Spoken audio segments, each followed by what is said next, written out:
Graça e paz, meus queridos, nós estamos aqui com mais um vídeo sobre as perguntas do breve catecismo de Westminster. Hoje, pergunta de número 18, em que consiste o estado em que o homem caiu?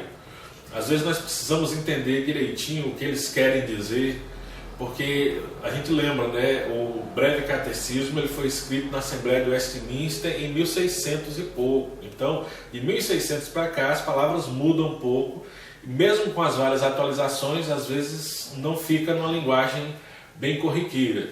Quando ele fala de consiste, ele está perguntando qual é a explicação, quais são os detalhes, o que significa o estado de pecado em que o homem caiu.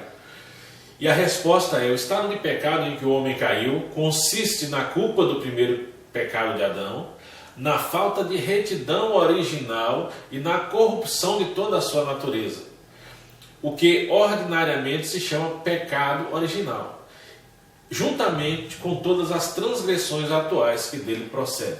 Resposta um pouquinho comprida, mas é bem simples. O estado em que o homem caiu consiste no primeiro pecado de Adão, que jogou o homem no estado de pecado e miséria, então já colocando no estado de corrupção, mas não é só ele.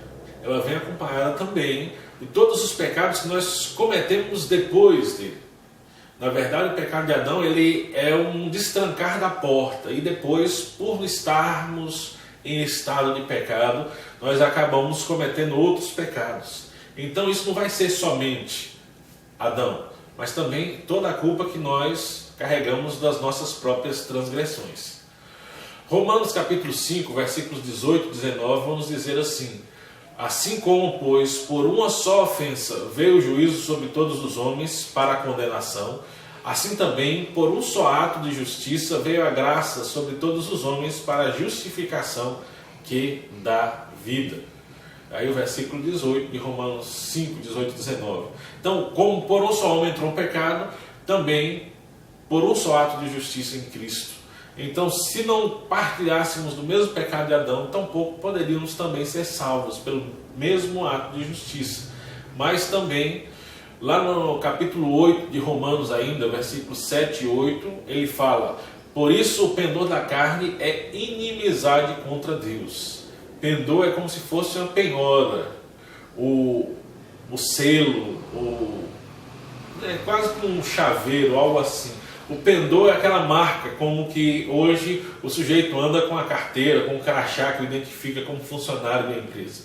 O pendor da carne é aquilo que identifica o homem como inclinado para a carne. E a palavra diz que o pendor da carne, ele é inimizade contra Deus. A inimizade contra Deus é a marca da carne.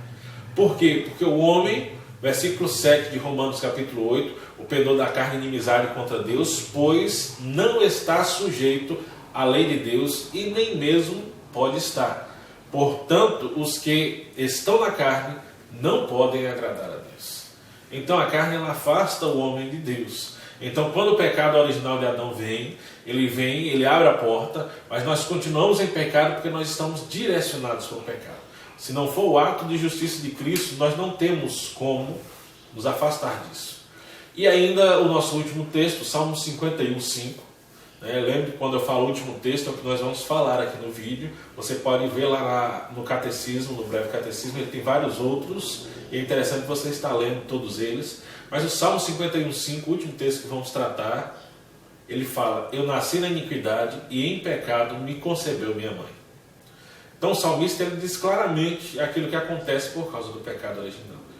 Nós nascemos em iniquidade. E por já estar na iniquidade, nós continuamos a praticar a iniquidade. Não é algo que vem depois, é algo que já vem no ser humano diretamente. Por quê? Porque nós cometemos pecado em Adão, que é o representante natural de toda a raça humana.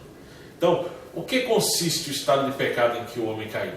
Consiste na culpa pelo primeiro pecado, no estado de estarmos dispostos ao pecado e colocados no pecado, a falta de retidão original, mas também em todos os pecados que nós cometemos depois disso, por consequência disso. Então, fique com Deus, até o próximo vídeo, e nós voltamos com mais perguntas do breve catecismo de Westminster.